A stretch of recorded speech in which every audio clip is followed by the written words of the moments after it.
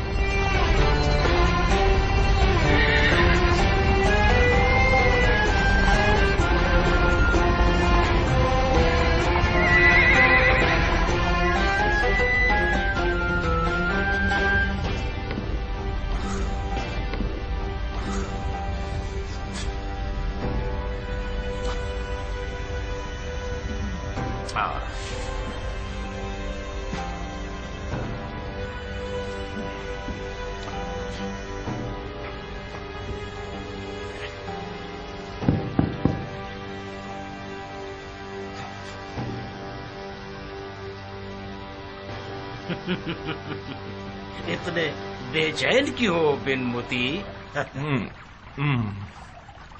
بڑی تنگ کرنے والی جگہ ہے. تم بیٹھتے تھے تو پرسکون تھے کیا؟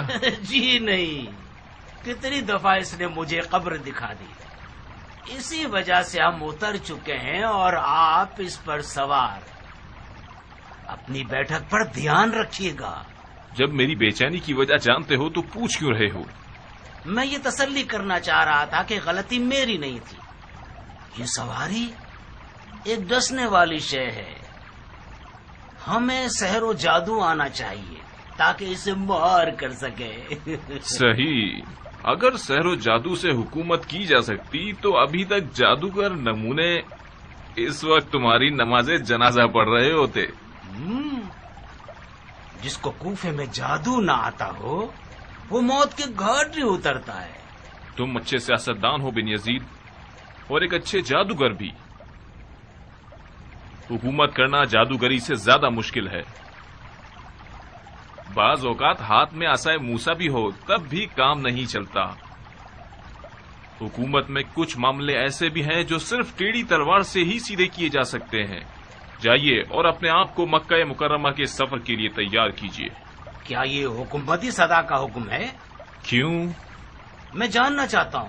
ہاں، میں جاننا چاہتا ہوں کہ اگر خلیفہ کا حکم ہے کہ ہم مکے چلے جائیں تو سر آنکھوں پہ چلے جاتے ہیں، لیکن اگر آپ کا حکم ہے تو اجازت دیجیے کہ ہم اگلی منزل کا انتخاب خود کر لیں.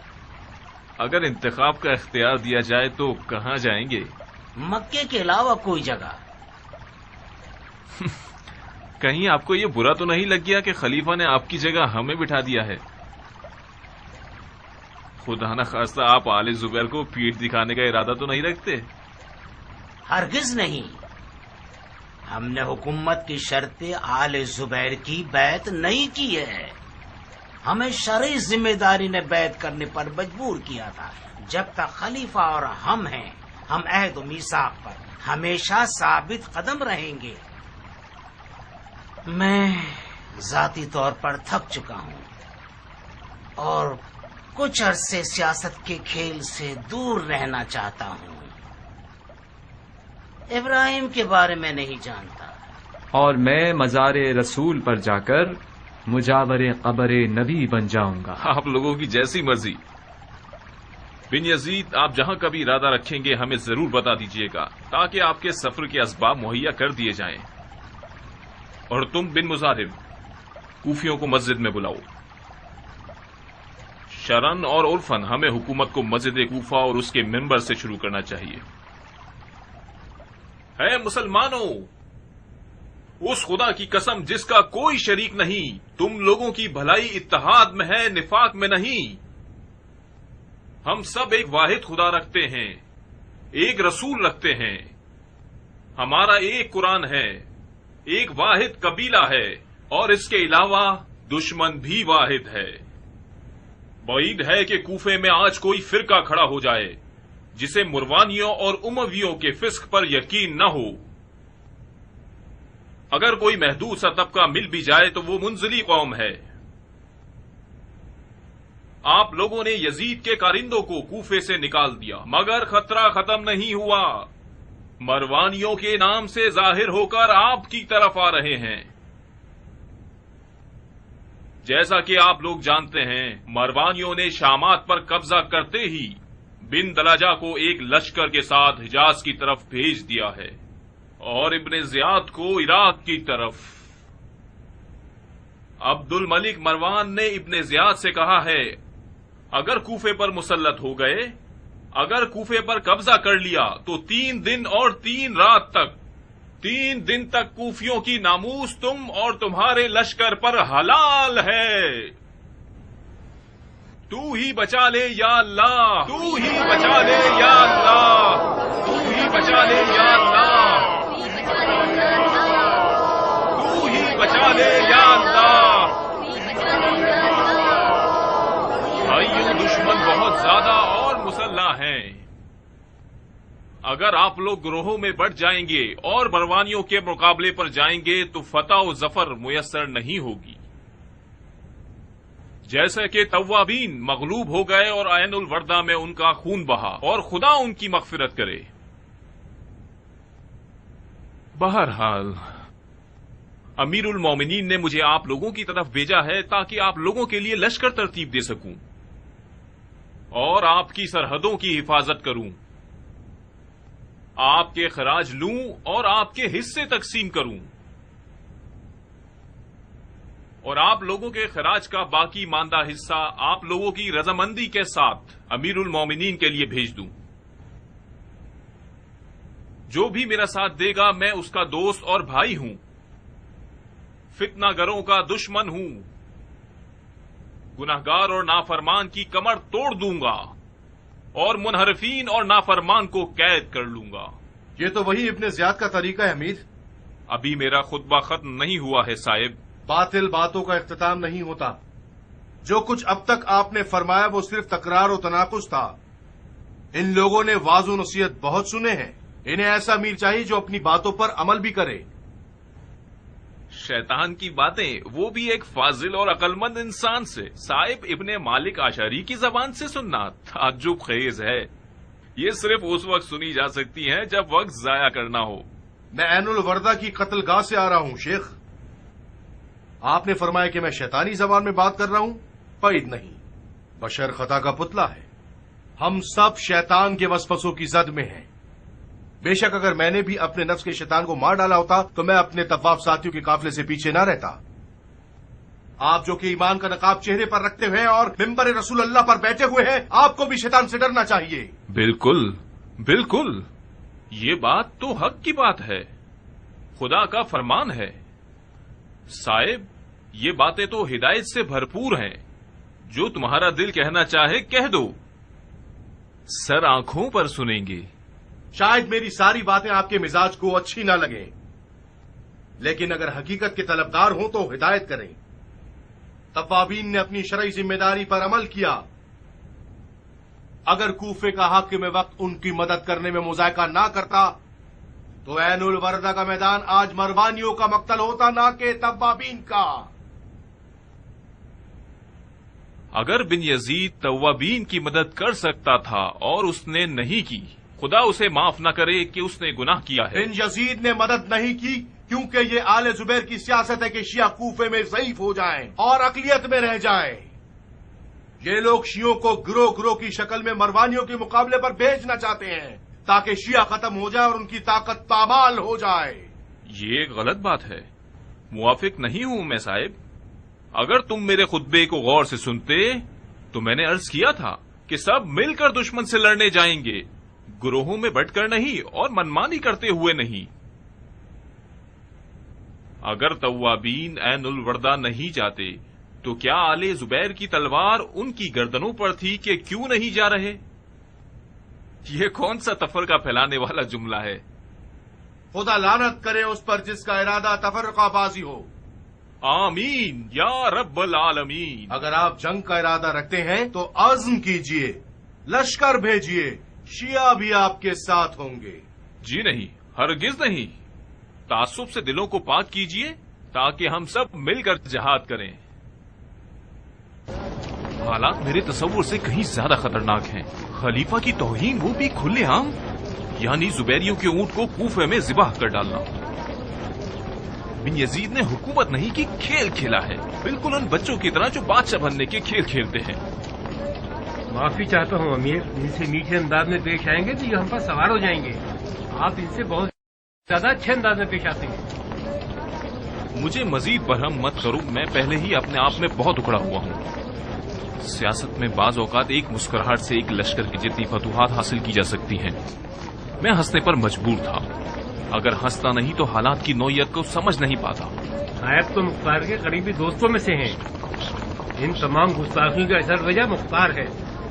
مختار کو آزاد نہیں ہونا چاہیے تھا۔ مجھے باوثوق خبریں ملی ہیں کہ مختار نے آزادی کے بعد شیعوں کے بزرگوں سے مذاکرات کیے ہیں اور انہیں بیعت کے لیے تیار کیا ہے۔ مختار کو قید کرنا ایک غلطی تھی، مگر اسے آزاد کرنا اس سے بھی بڑی غلطی ہے۔ خدا قتل کر دے بن یزید کو، بلا وجہ اس نے مختار کو ایک خطرناک رقیب بنا دیا۔